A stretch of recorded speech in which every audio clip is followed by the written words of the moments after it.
الشیطان الرجیم بسم اللہ الرحمن الرحیم۔ تمام محامد اللہ وحدہ لا شریک کے لیے، صلوات و تسلیمات سید الانبیاء محمد رسول اللہ صلی اللہ علیہ وسلم پر اور ان کی پیاری آل اور بہترین اصحاب پر۔ محترم ناظرین کرام، ماہ ربیع النور میں مسلمانان عالم، وجہ تخلیق کائنات، مالک ارض و سماوات جناب احمد مجتبیٰ حضرت محمد مصطفیٰ صلی اللہ علیہ وسلم کی ولادت بسعادت کی خوشی میں محافل میلاد منعقد کرتے ہیں، گلی محلوں کو سجاتے ہیں اور رب کریم کا شکر ادا کرتے ہیں کہ اس نے ہمیں اپنا پیارا حبیب صلی اللہ علیہ وسلم عطا فرمایا اور ہمیں ان کا امتی بننے کا شرف عطا فرمایا۔ اور یہ شکر ادا کرنا تو ہم پر واجب بھی ہے، جیسا کہ آپ نے نجران کی بچیوں کے وہ کلمات ضرور سنے ہوں گے، آپ کو ضرور یاد ہوں گے۔ طلع البدر علینا من ثنیۃ الوداع وجب الشکر علینا ما دعا للہ داعی۔ ایمان ملا ان کے صدقے، قرآن ملا ان کے صدقے، رحمان ملا ان کے صدقے، وہ کیا ہے جو ہم نے پایا نہیں۔ اسلامک ڈیجیٹل اسٹوڈیو ماہ ربیع النور کے پرمسرت موقع پر ایک شاندار سیریز لے کر حاضر خدمت ہے، جس کا نام تعلیمات مصطفیٰ صلی اللہ علیہ وسلم ہے۔ اس پروگرام میں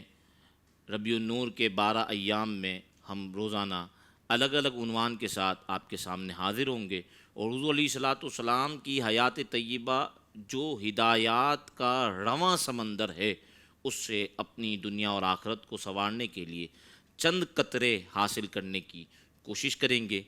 میلاد منائیں گے، سیرت اپنائیں گے۔ اس جذبے کے ساتھ میں ہوں آپ کا میزبان محمد انس رضا قادری، اور میرے ساتھ آج کے اس پروگرام میں موجود ہیں IDS کی جانی پہچانی شخصیت حضرت علامہ مفتی مدنی رضا صاحب۔ السلام علیکم ورحمۃ اللہ وبرکاتہ۔ وعلیکم السلام ورحمۃ اللہ۔ محترم ناظرین کرام، اللہ تبارک تعالیٰ قرآن مجید میں ارشاد فرماتا ہے کہ رسول اللہ علیہ الصلوۃ والسلام کی حیات طیبہ تمہارے لیے بہترین نمونہ ہے۔ تو آج کے اس پروگرام میں ہم اسوہ حسنہ پر گفتگو کرتے ہوئے اس بات کو سمجھنے کی کوشش کریں گے کہ وہ کیا حکمتیں ہیں جن کے پیش نظر حضور علیہ الصلوۃ والسلام کی حیات طیبہ کو بہترین نمونہ قرار دیا گیا ہے۔ ہم سوالات کی طرف بڑھتے ہیں، میرے ساتھ مفتی صاحب موجود ہیں۔ حضور، انسان مدنی الطبع ہے، یعنی اپنی زندگی گزارنے میں اکیلا الگ تھلگ زندگی نہیں گزار سکتا، بلکہ اس کو معاشرتی زندگی گزارنی ہوتی ہے۔ یعنی آپ نے شاید کوئی اپنی لائف میں کوئی ایسا اپنے قریبی رشتہ دار بھی نہیں دیکھا ہوگا کہ جو الگ تھلگ جنگل بیاباں میں چلا گیا ہو، بلکہ یہی لگتا ہے کہ لوگ ساتھ رہتے ہیں۔ یہاں تک کہ گاؤں دیہاتوں میں لوگوں نے دیکھا ہوگا کہ وہاں بھی اگر لوگ رہتے ہیں تو ایک فیملی، کنبے، قبیلے کے ساتھ مل کر ہی رہتے ہیں۔ تو الگ تھلگ انسان رہنا پسند بھی نہیں کرتا، اور نہ اس کے لیے ایسی زندگی موزوں ہیں، بلکہ یہ شاذ و نادر کوئی شخص ہوگا۔ اب یہ جب انسان ایک معاشرتی زندگی میں رہتا ہے، اور ہم انبیاء کرام علیہم السلام کی حیات طیبہ کو دیکھتے ہیں، تو وہ جہاں توحید کا درس دینے آتے ہیں، اللہ وحدہ لا شریک سے ملانے آتے ہیں، وہاں معاشرے کے حاکم بھی ہوتے ہیں۔ معاشرے کے اندر جو ہے وہ ایسی ہدایات فراہم کرتے ہیں کہ جس کی وجہ سے معاشرہ جو ہے وہ اپنے حسن پر قائم ہو جاتا ہے۔ تو ایک سوال ہے کہ ظاہر انسانی زندگی کے اندر کئی ایسے لوگ اور بھی ہوں گے کہ جنہوں نے بہت ساری ہدایات، رہنمائیاں دی ہوں گی زندگی گزارنے کے لیے، لیکن ہم یہ بات کیوں سمجھتے ہیں کہ انبیاء ہی وہ واحد ذات ہیں کہ جن کی اتباع پر ہی حسن معاشرت قائم ہو سکتا ہے؟ باقی شاید ایسی ذات نہیں ملے گی کہ جس کی بنیاد پر معاشرے کا حسن قائم ہو سکے۔ بسم اللہ الرحمن الرحیم۔ یقیناً یہ ایک بہت اہم موضوع ہے اس اعتبار سے بطور خاص کہ اسوہ حسنہ ہمارے لیے زندگی کے اندر ضروری کیوں ہے، کیونکہ آج ہم یہ دیکھتے ہیں کہ بعض لوگ یہ دعویٰ کرتے ہوئے نظر آتے ہیں کہ میں دین پر اگر عمل نہ کروں اور میں ایک اچھا انسان بن کر رہوں تو اس میں کیا حرج ہے۔ صحیح۔ یعنی مجھے ایک اچھا انسان بننے کے لیے کسی دینی ہدایت کی ضرورت نہیں ہے۔ یہ لوگوں کا ایک آج کل جو ہے نا وہ کانسیپٹ بنتا ہوا چلا آ رہا ہے۔ تو اس سینیریو کے اندر یہ جو سوال آپ نے پوچھا، یہ اس طرح اہمیت کا حامل ہے کہ وہ کون سی ایسی چیز ہے کہ ہمیں انبیاء علیہم السلام کی دعوت میں ہی ملتی ہے۔ صحیح۔ حالانکہ دوسری شخصیات بھی آئی ہیں، آپ دیکھیں بہت سارے ایسے عقل مند لوگ گزرے ہیں کہ جو یہ دعویٰ کرتے ہوئے نظر آئے ہیں کہ ہم نے معاشرے کو ایک ایسا پیغام دیا ہے کہ اس پیغام کو اگر قبول کر لیا جائے تو وہ لوگوں کے لیے مفید ہوگا. لیکن آپ ان لوگوں کو اگر جو نامور لوگ گزرے ہیں ان کو آپ دیکھیں تو ان کی تعلیمات ایک حد تک آنے کے بعد پھر ختم ہو جاتی ہیں. ہم اپنے روزمرہ کے معاملات میں بھی اگر دیکھیں تو جو پچھلی شخصیات گزری ہیں جس میں آپ چلیں بہت مشہور نام آپ لے لیں، فرعون ہیں، نمرود ہیں، یہ لوگ جو گزرے ہیں یہ بادشاہ کی حیثیت سے تھے نا، لیکن کیا ان کی زندگی کے اندر آپ کو ایک غریب کو کیسے زندگی گزارنی چاہیے، اس کے لیے کیا ہدایات ہیں، غریب کو کن کن مشکلات کا سامنا ہوتا ہے، وہ اس سے باہر کیسے نکلے گا، وہ ملتا ہے؟ کبھی بھی نہیں ملے گا. اسی طریقے سے آپ فلاسفہ کو دیکھ لیں، ارسطو اور یہ جتنے لوگ ہیں یہ بھی بہت ذہین لوگ تھے، لیکن ان کی تعلیمات کے اندر بھی آپ کو کہیں نہ کہیں نقص نظر آئے گا، کیونکہ وہ صرف عقل کو بنیاد بنا کر آگے چلتے تھے. اور ہم اگر آج کے دور میں دیکھیں تو آج کے دور میں بھی بہت سارے لوگ یہ کہتے ہیں کہ چونکہ میں سوچتا ہوں اس لیے میں جو ہے وہ دین پر عمل نہیں کرتا. لوگوں کا یہ دعویٰ ہمیں نظر آتا ہے. تو اب سوال یہ ہے کہ آپ جو سوچ رہے ہیں کیا آپ کی سوچ سے حاصل ہونے والا نتیجہ فطرت کے مطابق ہے؟ کیا آپ کی سوچ سے حاصل ہونے والا نتیجہ کسی ایک ایسے مورل اسٹینڈرڈ کے مطابق ہے جو انسان کے ہر طبقے کے لیے قابل عمل ہو؟ تو عقل سے جو بھی سوچتا ہے نا اس کے پاس کوئی ایسا میوچل مورل اسٹینڈرڈ نہیں ہے کہ جو ہر انسان کی شعبے میں، یعنی ہر زندگی سے تعلق رکھنے والے انسان کے لیے جو ہے وہ رول ماڈل کے طور پر ہو. آپ دیکھیں حکومتیں ایک اسٹینڈرڈ بناتی ہیں، آپ انٹرنیشنلی لاز بنتے ہیں، لیکن کچھ عرصے کے بعد وہ لاز چینج کرنے پڑتے ہیں، کچھ عرصے کے بعد پھر وہ لاز جو ہے وہ دوبارہ تبدیل ہو جاتے ہیں. آئین تیار ہوتا ہے، اس آئین کے اندر ترمیمات در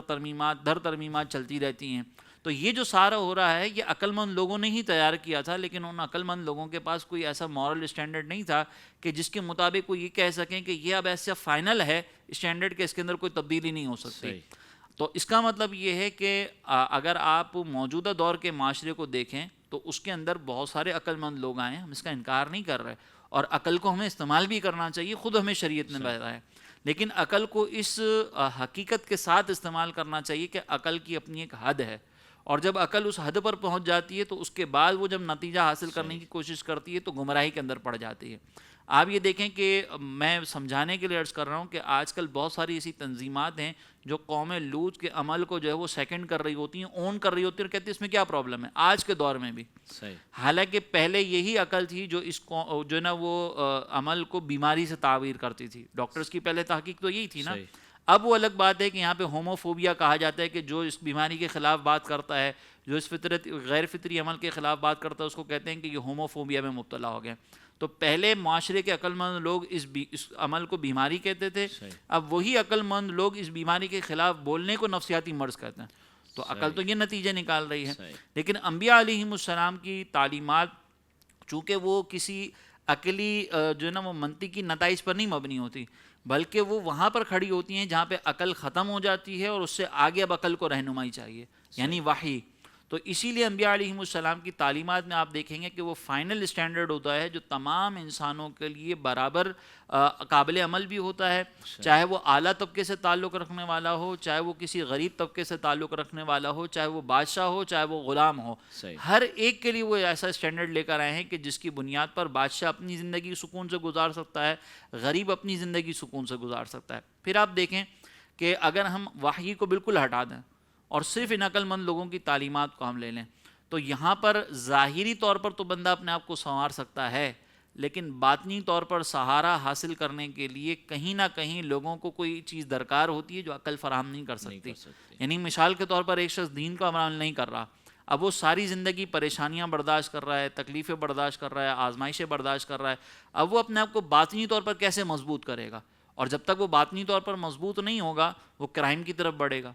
وہ اپنے دیگر ایسے معاملات کی طرف بڑھے گا جو معاشرے کے اندر بگاڑ کا سبب بنیں گے، کیونکہ وہ باطنی طور پر مضبوط نہیں ہے. لیکن انبیاء علیہم السلام کی تعلیمات پر عمل کرنے والے کو یہ معلوم ہوگا کہ اگر آج مجھے دنیا میں تکلیفیں مل رہی ہیں، آزمائشیں مل رہی ہیں، تو آخرت میں مجھے اس کا اجر ملے گا. تو اب وہ اس اجر کو سامنے رکھ کر اس اجر کے حصول کے لیے نیگیٹو رستے پہ نہیں جائے گا، کسی ایسے کرائم کی طرف نہیں جائے گا. تو اس کا مطلب یہ ہے کہ انبیاء علیہم السلام کی تعلیمات ہمیں باطن کا سکون بھی فراہم کر رہی ہوتی ہیں، وہ ہمیں ایسا مورل سپورٹ فراہم کر رہی ہوتی ہیں جو مورل سپورٹ صرف عقل سے حاصل نہیں ہو سکتا، کیونکہ عقل کے پاس اس کا جواب نہیں ہے کہ ایک انسان اگر ساری زندگی تکلیفیں برداشت کر کے اور آسائشوں سے دور رہ کے مر گیا تو اس کا کیا فائدہ؟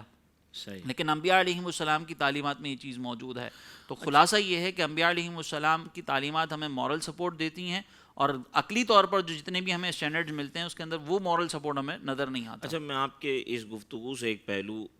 جو ہے وہ مجھے سمجھ آ رہی ہے کہ خیر اور شر یا اچھائی اور برائی، بعض مرتبہ ایسا ہوتا ہے کہ عقل کسی چیز کو اچھا اور برا تصور کر سکتی ہے، جی لیکن بہت سارے ایسے زندگی کے معاملات نظر آتے ہیں کہ جن میں عقل تذبذب کا شکار ہو جاتی ہے کہ یہ آیا اچھا ہوگا یا یہ برا ہوگا. تو وہاں ہمیں جو ہے وہ عقل ہدایت فراہم کرنا چھوڑ دیتی ہے. پھر انبیاء علیہم السلام کی وہی تعلیمات کی ضرورت ہے اور وہ انبیاء کے ذریعے ہوگی. اچھا، حضور علیہ الصلوۃ والسلام کی حیات طیبہ کو جو اسوہ حسنہ قرار دیا، آج کی تاریخ میں جب حضور علیہ السلام تشریف لائے اور اب قیامت تک کا جتنا زمانہ ہے، ہم حضور علیہ الصلوۃ والسلام کی حیات طیبہ کو تاریخی اعتبار سے، کمال کے اعتبار سے، جامعیت کے اعتبار سے اور عملیت کے اعتبار سے، ان چار پہلوؤں میں ہم کیسے دیکھتے ہیں کہ اگر آج کی تاریخ میں ہم کو کسی کو رول ماڈل بنانا ہے اور کوئی پرفیکٹ جو ہے وہ رول ماڈل قرار پاتی ہے ذات، تو وہ حضور علیہ الصلوۃ والسلام ہی کی ہے. دیکھیں، اس میں سب سے پہلے جیسے آپ نے ذکر کیا کہ تاریخی اعتبار سے، کاملیت کے اعتبار سے، جامعیت کے اعتبار سے اور عملیت کے اعتبار سے، تو پہلے سرکار علیہ الصلوۃ والسلام کی اگر ہم اپنی زندگی کو دیکھیں نا، کہ ہمیں اپنی زندگی میں کچھ ایسے افراد کی ضرورت ہوتی ہے رہنمائی کے لیے کہ جس کی ہم ہسٹری کو اگر دیکھیں تو ہمیں یہ پتہ چلے کہ اس شخصیت کی زندگی میں کیا اتار چڑھاؤ تھا، اور وہ پھر اتار چڑھاؤ سے کیسے وہ باہر نکلے، کیسے ان تکلیفوں سے انہوں نے سامنا کیا. اچھا، اس کے اندر اگر آپ صرف یہ کہیں کہ بھئی مثال کے طور پر آپ نے کوئی کریکٹر خیالی طور پر بنا لیا، اور وہ خیالی کریکٹر جو ہے اس کی زندگی کے اندر ہم نے ویسی ہی کہانیاں بنا لیں کہ اس کے ساتھ یہ مسئلہ ہوا تھا اور پھر اس نے یوں کیا، تو جیسے ہم ڈراموں میں دیکھتے ہیں کہ بعض اوقات ہیرو جو ہے وہ ہر مشکل سے، ہر پریشانی سے فوراً باہر آ جاتا ہے. صحیح. لیکن جب اس کو پریکٹیکل کرنے جا رہے ہوتے ہیں تو وہاں پر پھر ہم پریکٹیکل نہیں کر سکتے. فلموں کے اندر بھی بعض اوقات ایسا ہوتا ہے کہ ہیرو جو ہے وہ اتنی بھی پریشانیاں اس کے سامنے آ رہی ہوں، وہ اس پریشانی سے فوراً باہر نکلتے ہیں، لیکن چونکہ وہ خیالی کریکٹر تھا تو ہم اس کو زندگی کے امپلائڈ میں نہیں دیکھ سکتے. اچھا، ایک ڈائریکٹر کا میں نے جملہ سنا تھا، یہاں پہ مفید ہوگا شاید ہمارے ناظرین کے. اس نے کہا تھا کہ جو تم اپنی زندگی میں نہیں حاصل کر سکتے نا، وہ ہم تم کو ڈراموں میں دکھاتے ہیں. دیکھیں اب تو اس کا مطلب یہ ہے کہ ڈرامے ہو گئی، فلمیں ہو گئیں، اس کے اندر خیالی کریکٹرز ہوتے ہیں. تو یہ خیالی کریکٹر اگر تاریخ کا حصہ بھی ہو تو وہ ہمارے لیے زندگی کا رول ماڈل نہیں ہو سکتا. لیکن سرکار علیہ الصلوۃ والسلام کی حیات طیبہ کو تاریخی حیثیت سے اگر دیکھا جائے تو یہ ایک ایسی شخصیت ہے کہ سرکار علیہ الصلوۃ والسلام کی ایک تو زندگی کو خیالی زندگی نہیں بلکہ پریکٹیکلی ہمیں نظر آتا ہے کہ سرکار علیہ الصلوۃ والسلام پر مشکلات آئیں،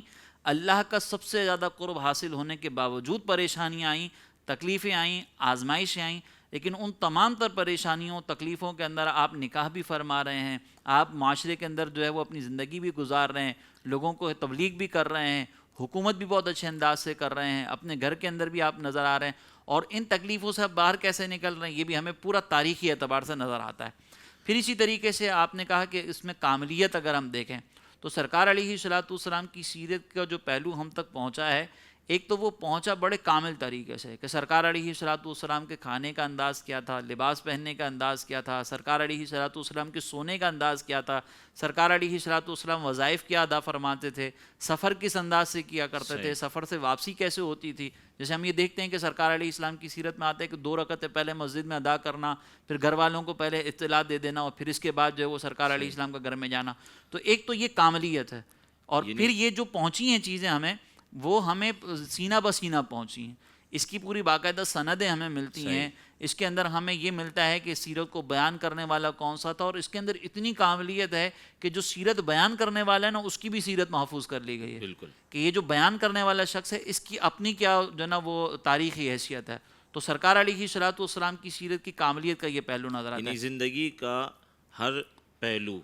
ہمیں اس میں نظر آتا ہے. حیات طیبہ یعنی ولادت سے لے کے آپ کے وصال بکمال تک زندگی کا ایک ایک گوشہ ہمارے سامنے موجود ہے. اور پھر جامعیت ایسی کہ ہم اس زندگی سے اگر کچھ سیکھنا چاہیں تو ہمیں ایسا نہیں کہ اگر ہمیں ایک اچھا خاصا حصہ مل گیا تو کوئی ایک آدھ گوشہ رہ گیا ہوگا، بلکہ ہمیں زندگی کے ہر شعبے کے اندر رہنمائی مل رہی ہے. اور پھر عملی پہلو آپ دیکھیں کہ اگر مثال کے طور پر صرف تعلیمات ہی ہوتی، صرف بیان ہی ہوتا کہ کسی نے کوئی حکمت بھری بات بیان کر دی. جیسے آپ دیکھیں شعراء کی اگر آپ زندگی کو دیکھیں نا، تو ان کی زندگی کے اندر بعض اوقات بڑی شاعری کے اندر آپ کو بڑی حکمتوں والی باتیں نظر آئیں گی، صحیح، لیکن ان کی زندگی کا عملی پہلو دیکھیں تو وہ شعراء بعض اوقات بے عمل نظر آ رہے ہوتے ہیں، ان کے اندر ہمیں وہ چاشنی نظر نہیں آتی، یعنی ان کی سیرت کے اندر ہمیں ان کے اشعار میں بیان کی جانے والی حکمتیں بعض اوقات نظر نہیں آ رہی ہوتی۔ صحیح، آج کے دور میں بھی آپ دیکھیں بہت سارے تقریریں کرنے والے ہوتے ہیں، زبان سے الفاظ بہت سارے ادا ہو رہے ہوتے ہیں، تعلیمات بہت ہوتی ہیں، لیکن عمل نہیں ہوتا۔ لیکن سرکار علیہ الصلوۃ والسلام کی زندگی میں جہاں تعلیمات ہیں ان تعلیمات پر عمل کر کے بھی دکھایا۔ سرکار علیہ الصلوۃ والسلام نے اگر یہ فرمایا کہ تم میں سے ہر شخص جو ہے وہ نگہبان ہے اور ہر ایک سے اس کی جو ہے نا رعایا کے بارے میں سوال ہوگا، تو سرکار علیہ الصلوۃ والسلام نے اپنے ایک ایک امتی اور اپنے ایک ایک صحابی کے بارے میں ان کا لحاظ کیا، ان کا خیال کیا، حتیٰ کہ آپ یہ دیکھتے ہیں کہ جنگ کے موقع پر اگر سرکار علیہ الصلوۃ والسلام نے صرف اصلاح کے لیے کسی کو چھڑی ماری ہے تو وہ اگر سرکار علیہ السلام سے یہ کہہ رہے ہیں کہ مجھے آپ سے بدلہ لینا ہے تو سرکار علیہ السلام اس کے لیے بھی تیار ہیں کہ یہ میری رعایا ہے، اس کے بارے میں مجھ سے سوال کیا جائے گا۔ پھر اسی طریقے سے سرکار علیہ الصلوۃ والسلام اگر بیسٹ لیڈر ہونے کی رہنمائی فراہم کر رہے ہیں تو خود سرکار علیہ الصلوۃ والسلام غزوہ خندق کے موقع پر اپنے ساتھ جو وہ خندق کھودنے میں اپنے ساتھیوں کے ساتھ ملے ہوئے ہیں۔ تو آپ ہمیں یہ بھی دیکھنے کو ملتا ہے کہ صرف ایسا نہیں ہے کہ سرکار علیہ الصلوۃ والسلام نے ہمیں صرف تعلیمات دی ہوں، سرکار علیہ السلام نے فرمایا کہ تم میں سے وہ شخص اچھا ہے کہ جو اپنے گھر والوں کے ساتھ سب سے زیادہ اچھا ہو، اور میں تم سب سے زیادہ اپنے گھر والوں کے ساتھ اچھا ہوں۔ تو یہاں پر بھی آپ دیکھیں کہ سرکار علیہ الصلوۃ والسلام کی سیرت میں پھر ہمیں ایسے واقعات ملتے ہیں کہ سرکار علیہ الصلوۃ والسلام کا سیدہ عائشہ کے ساتھ تعلق کیسا تھا، سرکار علیہ الصلوۃ والسلام کا سیدہ خدیجہ کے ساتھ تعلق کیسا تھا، وہاں پہ ہمیں باقاعدہ سرکار علیہ الصلوۃ والسلام ایک شوہر کی حیثیت سے کیسے عمل کرنا ہے وہ ہمیں دکھا رہے ہیں۔ لیکن سرکار علیہ الصلوۃ والسلام سیدہ عائشہ صدیقہ رضی اللہ تعالیٰ عنہ کے ساتھ دوڑ بھی لگا رہے ہیں، سیدہ خدیجہ رضی اللہ تعالیٰ عنہا جو ہیں ان کی سہیلیوں کو تحائف بھی بھیج رہے ہیں، تو یہ سارا ایک عملی طور پر بھی ہمیں نظر آتا ہے۔ تو ہمیں کامل سیرت، کامل نمونہ اگر چاہیے ہو تو اللہ تبارک و تعالیٰ نے جو ارشاد فرمایا نا کہ آپ کی زندگی میں بہترین عملی نمونہ ہے تو وہ یوں ہمیں نظر آتا ہے۔ اسی لیے آپ دیکھیں کہ قرآن کی تعلیمات ہیں، اور سیدہ عائشہ صدیقہ رضی اللہ تعالیٰ عنہ سے پوچھا جا رہا ہے کہ نبی کریم علیہ الصلوۃ والسلام کی حیات طیبہ کیسی ہے، آپ کی سیرت کے پہلو کیسے ہیں، تو سیدہ عائشہ کہہ رہی ہیں کہ کیا تم نے قرآن نہیں پڑھا؟ سرکار کے اخلاق جو ہے وہ قرآن ہے۔ تو تعلیمات کا ایک پورا ہمیں جو ہے نا وہ لٹریچر بھی مل رہا ہے قرآن کی صورت میں، اور اس کی عملی تصویر بھی ہمیں نظر آ رہی ہے۔ تو سرکار علیہ الصلوۃ والسلام کی شخصیت تاریخی اعتبار سے بھی، کاملیت کے اعتبار سے بھی، جامعیت کے اعتبار سے بھی، اور عملیت کے اعتبار سے بھی، چاروں اعتبار سے ہمیں کامل طور پہ نظر آتی ہے۔ اچھا، مطلب یہ ہوا کہ بات صرف بات نہیں ہے بلکہ بات کا نمونہ بھی موجود ہے۔ جیسے ہم دیکھتے ہیں کہ وہ جو تاریخی شخصیات ہیں، بات تو ان کی مل رہی ہے لیکن ان کی زندگی میں وہ کیسے عمل کر کے دکھا رہے ہیں وہ ہمیں جو ہے وہ نظر نہیں آ رہا۔ بالکل لیکن حضور علیہ الصلوۃ والسلام نے اگر کوئی بات ارشاد فرمائی ہے تو اس پہ عمل کر کے بھی دکھایا۔ خاص طور پہ ہم دیکھتے ہیں کہ جب جو ہے وہ سود کو اپنے پیروں تلے روندا ہے تو کہا کہ میں سب سے پہلے اپنے چچا کا جو سود ہے اس کو ختم کرتا ہوں۔ اور اسی طریقے سے جہاں حضور علیہ الصلوۃ والسلام نے زہد اور دنیا سے قطع تعلقی کو اختیار فرمایا ہے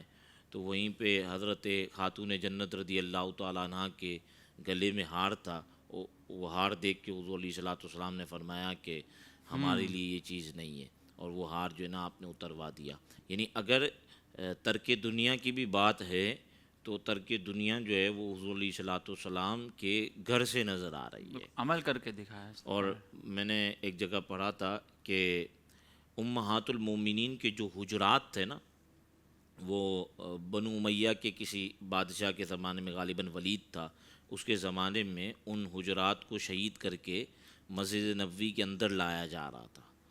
تو مدینے کے لوگ آ کے رو رہے تھے کہ خدارا ان حجرات کو رہنے دو کہ لوگ آ کر دیکھیں گے کہ ہمارے نبی نے زندگی کیسے گزاری ہے، مطلب خدارا ان حجرات کو مسجد نبوی شریف کے اندر نہ ڈالو۔ اور تفسیر روح المعانی کے اندر لکھا ہے کہ لوگ آ کے رو رہے تھے کہ ان نشانیوں کو رہنے دو کہ حضور لوگ آئیں گے، دور دور سے، دراز سے لوگ علاقوں سے آئیں گے تو دیکھیں گے کہ ہمارے نبی علیہ الصلوۃ والسلام نے اپنی زندگی کو کیسے گزارا، یعنی رو رہے ہیں۔ یہ کیسی کیفیت ہے کہ لوگ جو ہے نا وہ دیکھیں گے۔ بلکہ حضرت امام حسن بصری کے بارے میں ملتا ہے، وہ فرماتے ہیں کہ وہ حجرہ ایسا تھا کہ ہم کھڑے ہوتے اور ہاتھ اوپر کرتے تو اس کی چھت ہاتھ پہ لگتی تھی، اس قدر جو ہے وہ چھوٹے حجرے ہوا کرتے تھے۔ تو اس طریقے سے حضور علیہ الصلوۃ والسلام نے اگر لوگوں کو زہد کا درس دیا ہے تو پہلے جو ہے وہ زہد حضور عمل علیہ کرتے السلام کے گھر کے اندر نظر آ رہا ہے۔ اچھا یہ سیرت حضور علیہ السلام کی حیات طیبہ جو اسوہ حسنہ بھی ہے، یہ انسانی زندگی کو کس قدر موٹیویٹ کرتی ہے؟ کیونکہ انسان نفسیاتی طور پہ الجھنوں کا شکار ہو جاتا ہے، پریشانیوں کا شکار ہو جاتا ہے، تھکن سے چور ہو جاتا ہے، بسا اوقات بندہ اس طریقے کی باتیں کرتا ہے، یار میں مر جاؤں تو اچھا ہے۔ تو یہاں پہ ہم کیسے دیکھتے ہیں کہ ایک انسان کو پھر سے جو ہے وہ حضور علیہ السلام کی حیات طیبہ اور سیرت جو ہے وہ حشاش بشاش کرنے میں معاون بنتی ہے، اس کو ذہنی الجھنوں سے آزاد کرتی ہے؟ دیکھیں، سب سے پہلے جو انسان کی پریشانیوں کا سبب ہے نا، وہ انسان بعض اوقات دنیاوی طور پر جو چیزیں اس کو میسر نہیں ہوتی صحیح، وہ اس کی طرف توجہ کرتا ہے، اور جب وہ اسی کی طرف تو وہ متوجہ رہے گا نا تو وہ پریشانیوں میں مبتلا ہوگا۔ نبی کریم علیہ الصلوۃ والسلام کی حیات طیبہ میں ہمیں موجودہ چیز پر شکر کرنے کا جو حوالے سے تعلیمات ملتی ہیں وہ بہت بہترین ہیں۔ سرکار علیہ الصلوۃ والسلام نے کبھی بھی دنیاوی آسائشوں کی طرف، جیسے بھی آپ نے ذکر فرمایا کہ اس کی طرف توجہ نہیں فرمائی، بلکہ ہمیشہ سرکار علیہ الصلوۃ والسلام نے دنیاوی آسائشوں سے ہٹ کر ایسا عمل اختیار کرنے کی طرف توجہ فرمائی کہ جس کے اندر انسان جو ہے وہ اللہ تبارک و تعالیٰ کا قرب حاصل کرنے کی طرف متوجہ ہو۔ دیکھیں آپ مثال کے طور پر سیدہ فاطمہ الزہرا رضی اللہ تعالیٰ عنہا ایک مرتبہ غلاموں کے حوالے سے سرکار علیہ الصلوۃ والسلام کی بارگاہ میں گزارش پیش کرتی ہیں، تو اب ہو تو سکتا تھا کہ غلام فراہم کر دیے جائیں، لیکن وہ غلام ایک سہولت تھی، تو سرکار علیہ السلام نے فرمایا میں اس سے زیادہ بہتر چیز نہ بتا دوں، اور اللہ تبارک و تعالیٰ کا ذکر سکھایا، تو سہولت فراہم نہیں کی گئی۔ تو اس کا مطلب یہ ہے کہ اگر آپ اپنی زندگی میں جو چیزیں آپ کے پاس موجود ہیں اس پر صبر و قناعت کر لیں، تو پہلے تو یہ الجھنوں کا جو بنیادی سبب بنتا ہے نا صحیح، وہ آپ کی زندگی سے دور ہو جائے گا۔ پھر اسی طریقے سے سرکار علیہ الصلوۃ والسلام نے اپنی زندگی میں نرمی اور آسانی کو اختیار فرمایا، بیکار چیزوں کو چھوڑنے کو سرکار علیہ الصلوۃ والسلام نے فرمایا۔ اب آپ یہ جیسے سرکار علیہ السلام کا یہ حکم ہے کہ آدمی کے اسلام کا حسن یہ ہے کہ وہ بیکار کاموں کو چھوڑ دے۔ اب یہ تعلیمات ہے نا، یہ سیرت کا عمل بھی ہمیں سرکار علیہ الصلوۃ والسلام کی حیات طیبہ میں کوئی ایسا کام نہیں ملتا کہ جس کا تعلق سرکار علیہ السلام سے ہو اور سرکار علیہ السلام نے اسے ترک فرمایا، اور کوئی ایسا کام بھی نہیں ملے گا کہ جو سرکار علیہ السلام کی شخصیت سے تعلق نہ رکھتا ہو لیکن سرکار کی ذات میں پایا جائے۔ بالکل۔ تو اب ہمیں یہ دیکھنا ہے کہ ہم نے اپنے آپ کو بعض اوقات ایسے کاموں کے اندر الجھایا ہوا ہے کہ جن کاموں کی وجہ سے ہم پریشانی میں مبتلا ہوتے ہیں۔ تو پہلے تو یہ اسباب کے اوپر آپ غور کریں، پھر اس کے بعد ابھی چونکہ وقت کم ہے تو میں بنیادی طور پہ دو چیزیں ذکر کر رہا ہوں۔ اب اس کے بعد آپ یہ دیکھیں کہ اگر آپ کے سامنے کوئی پریشانی آ جاتی ہے، کوئی آپ کے سامنے کوئی ایسا پرابلم آ جاتا ہے، تو آپ اس سے باہر کیسے نکلیں گے؟ تو سرکار علیہ الصلوۃ والسلام نے اس میں اپنی زندگی کے اندر ایسی ایسی مثالیں ہمارے لیے چھوڑی ہیں، پیٹ پہ پتھر باندھنا، گھر میں کھانا موجود نہ ہونا، یہ ساری چیزیں اگر ہم دیکھیں نا تو ہماری ذات میں بھی پائی جاتی ہیں۔ ہمیں جو پریشانی ہوتی ہیں، الجھنیں آتی ہیں، وہ اس وجہ سے ہوتی ہیں، لیکن سرکار علیہ الصلوۃ والسلام اس سے باہر کیسے نکل رہے ہیں؟ سرکار علیہ الصلوۃ والسلام نے اس زندگی کے پہلو کو کس طرح اپنایا کہ اگر کوئی پریشانی ہے تو سرکار علیہ السلام نے فرمایا کہ اپنے سے نیچے والے کو دیکھو۔ تو اب ہم یہ دیکھیں کہ ہم کیا اپنے سے نیچے والے کو دیکھ رہے ہیں یا نہیں دیکھ رہے ہیں، یا ہمیشہ ہم زندگی کو الجھنوں میں الجھنے کے لیے اوپر والے کو دیکھ کر دنیاوی دوڑ میں بھاگ رہے ہیں۔ تو یہ وہ امور ہیں کہ اگر ہم اس کو اپنی زندگی میں نافذ کریں گے تو انشاءاللہ ہم اس سرکار علیہ الصلوۃ والسلام کی سیرت پر عمل کر کے الجھنوں سے باہر آ سکتے ہیں۔ اچھا میں یہ یہاں پہ یہ اگر الفاظ کہوں اور آپ اس کی اگر تائید فرمائیں کہ ہم شاید اسباب کو مؤثر سمجھ بیٹھے ہیں، ہماری توجہ اس طرف چلی گئی ہے کہ اگر یہ ہوگا تو یوں ہوگا، یہ ہوگا تو یوں ہو جائے گا، یہ ہو جائے گا تو یہ ہو جائے گا۔ اسباب ہونا ضروری ہے، جیسے جس کو آپ کہیں کہ تدبیر کے طور پہ کہ اسباب ہونا بندے کے پاس ضروری ہے، لیکن اسباب پہ توکل اور بھروسہ کر بیٹھنا، اور جس کی وجہ سے پھر اگر وہ چیز میسر نہ ہو تو پریشان رہنا، تو یہ جو ہے بالکل ایسا ہی ہے کہ ہم بعض اوقات اسباب کو جو ہے نا وہ یہ سمجھتے ہیں کہ جب تک میں سبب اختیار نہیں کروں گا نا تب تک نتیجہ نہیں ملے گا۔ نتیجہ نہیں تو ملے گا۔ یہ ذہن میں رکھنا چاہیے کہ سبب اختیار کرنا ہماری ذمہ داری ہے، نتیجہ ہماری ذمہ داری نہیں۔ سرکار علیہ الصلوۃ والسلام کی حیات طیبہ میں ہمیں ایسے ہی ملتا ہے کہ سرکار علیہ السلام نے اسباب اختیار کیے، لیکن اس کا نتیجہ جو ہے کبھی بھی سرکار علیہ الصلوۃ والسلام نے یہ نہیں فرمایا کہ نتیجہ ہماری مرضی کے مطابق ہو، ورنہ تبلیغ کے سلسلے میں سرکار علیہ السلام سے زیادہ مؤثر تبلیغ کس کی ہوگی؟ بہت سارے ایسے لوگ ہیں جو اس تبلیغ کے نتیجے میں ایمان نہیں لے کر آئے۔ اچھا دوسرا یہ ایک پہلو اس میں یہ بھی دیکھ لیں کہ حضور علیہ الصلوۃ والسلام کی حیات طیبہ میں جہاں ذو تقوی ساری چیزیں نظر آتی ہیں، ہمارا معاملہ یہ ہو چکا ہے کہ ہم شاید اس طرف مبتلا ہو چکے ہیں کہ ہم جو آج کل کے جو ہمیں میڈیا کے اوپر پرسنالٹیز نظر آتی ہیں، تو ہم اس میں امیجن کر کے اس طرف جانے لگ جاتے ہیں کہ ہمیں ان جیسا ہونا چاہیے، اس کے پاس جو ہے وہ ہمارے پاس ہونا چاہیے، اس کی دیکھا دیکھی کے اندر ہم مبتلا ہونے لگ جاتے ہیں۔ اور شاید میڈیا نے جو ہے نا وہ خاص طور پہ سوشل میڈیا نے ہمارے دماغ کو اس طرف بہت زیادہ متوجہ کر دیا ہے کہ جب تک ان چیزوں کو ہم حاصل نہ کر لیں تو ہماری لائف بہتر نہیں ہو سکتی۔ دیکھیں، اس میں عرض کروں کہ نبی کریم علیہ الصلاۃ والسلام کی حیات طیبہ کے مقابلے میں ان سوشل میڈیا کی ایکٹیویٹیز کو دیکھنا، تو یہ جو سوشل میڈیا کی ایکٹیویٹیز ہوتی ہیں، یہ ویڈیو جو آپ دیکھ رہے ہیں یہ آدھے گھنٹے کی ہوگی، زیادہ سے زیادہ، کم کر لیں تو 15 منٹ کی ہوگی، تو وہ جو خوشیاں آپ کو دکھا رہے ہیں وہ آدھے گھنٹے کی خوشی ہوتی ہے، باقی اس کے علاوہ وہ اپنی زندگی کے وہ پہلو نہیں دکھاتے جس کے اندر وہ پریشان ہوتا ہے۔ صحیح یعنی جیسے آپ کو بخار ہو رہا ہے ان کو بھی بخار ہو رہا ہے، جیسے آپ کے گھر میں جھگڑے ہو رہے ہیں ان کے گھر میں بھی جھگڑے ہو رہے ہیں، صحیح لیکن وہ جھگڑے اب تو خیر یہاں پہ طلاقیں بھی ریکارڈ کر کے دکھائی جا رہی ہوتی ہیں، صحیح لیکن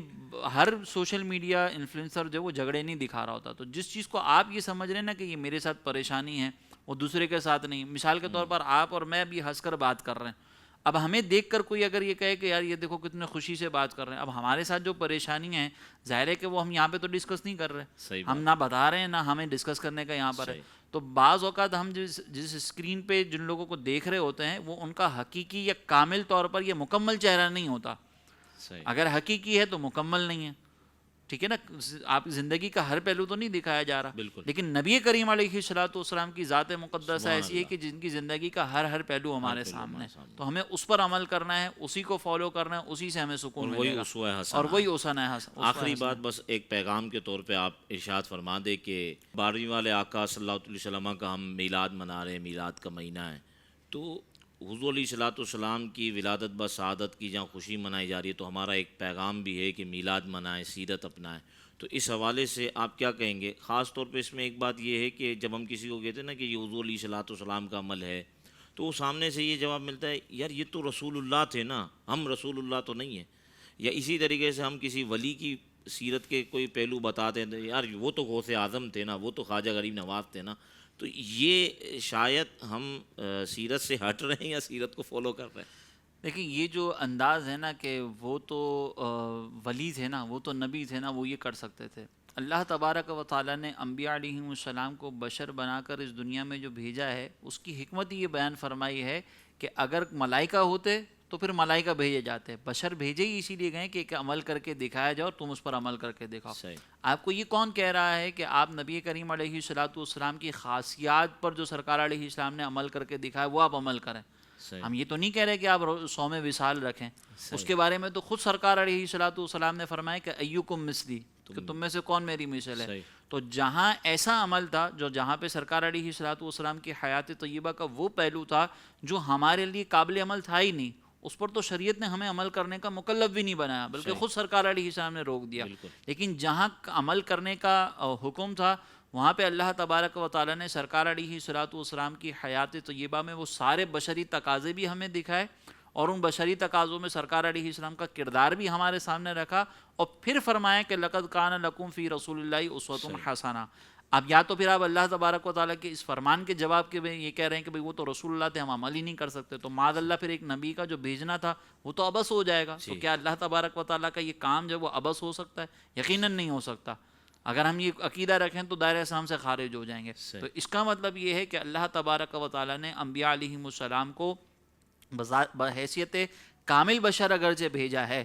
یعنی سرکار علیہ الصلوۃ والسلام کی بشریت عام بشر جیسی نہیں ہے، لیکن جو عمل کر کے دکھایا ہے وہ ایسا کر کے دکھایا ہے کہ اگر ایک عام بشر اس پر عمل کرنا چاہے تو بآسانی عمل کر سکتا ہے، اسی لیے ہمیں یہ کہہ کر رد کر دینا کہ وہ تو اللہ کے ولی تھے، وہ تو اللہ کے نبی تھے، تو یہ تو اللہ تبارک و تعالیٰ کے فرمان کو گویا کہ جھٹلانا ہے کہ یا اللہ تو نے ایسی شخصیت کے پیچھے عمل کرنے کا حکم دیا کہ جو وہ تو کامل تھے ہم تو وہ عمل کر ہی نہیں سکتے، تو یہ انداز درست نہیں۔ محترم ناظرین کرام،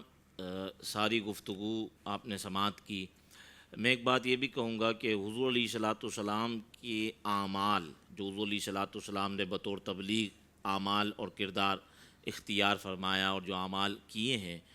وہ ایسے ہیں کہ اگر کوئی شخص پہاڑ کی چوٹی پہ بھی رہتا ہو نا وہ ان پہ عمل کر سکتا ہے۔ ایسے نہیں ہے کہ جو ہے نا اس کے لیے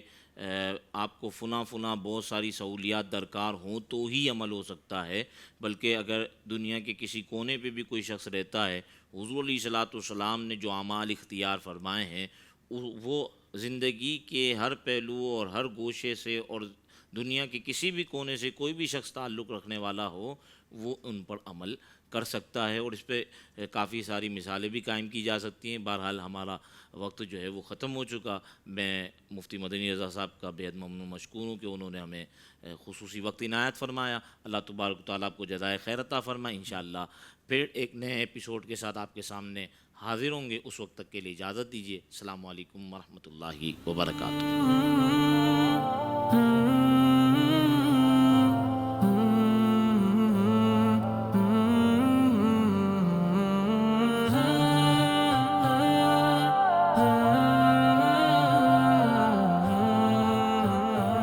یہ شہر مصطفیٰ ہے، مدینہ کریم ہے، سب کو نبھا رہا ہے، مدینہ کریم ہے۔ یہ شہر مصطفیٰ ہے، مدینہ کریم ہے، سب کو نبھا رہا ہے، مدینہ کریم ہے۔ کیوں نہ کریم ہو کہ یہ آقا کریم کا، کیوں نہ کریم ہو کہ یہ آقا کریم کا، مسکن جو بن گیا ہے، مسکن جو بن گیا ہے، مدینہ کریم ہے، سب کو نبھا رہا ہے، مدینہ کریم ہے۔ لب کھولنے سے پہلے ہی آقا نے دے دیا، لب کھولنے سے پہلے ہی آقا نے دے دیا۔ میرا بھی تجربہ ہے، میرا بھی تجربہ ہے، مدینہ کریم ہے، سب کو نبھا رہا ہے، مدینہ کریم ہے۔ یہ شہر مصطفیٰ ہے، مدینہ کریم ہے، سب کو نبھا رہا ہے، مدینہ کریم ہے۔ اور کیوں نہ کریم ہو کہ یہ آقا کریم کا، کیوں نہ کریم ہو کہ یہ آقا کریم کا، مسکن جو بن گیا ہے، مسکن جو بن گیا ہے، مدینہ کریم ہے، سب کو نبھا رہا ہے، مدینہ کریم ہے۔ اور کیا مانگوں مصطفیٰ سے اجاگر ملی مراد، کیا مانگوں مصطفیٰ سے اجاگر دلی مراد، سب کچھ تو دے دیا ہے، سب کچھ تو دے دیا ہے، مدینہ کریم ہے، سب کو نبھا رہا ہے، مدینہ کریم ہے۔ یہ شہر مصطفیٰ ہے، مدینہ کریم ہے، سب کو نبھا رہا ہے مدینہ کریم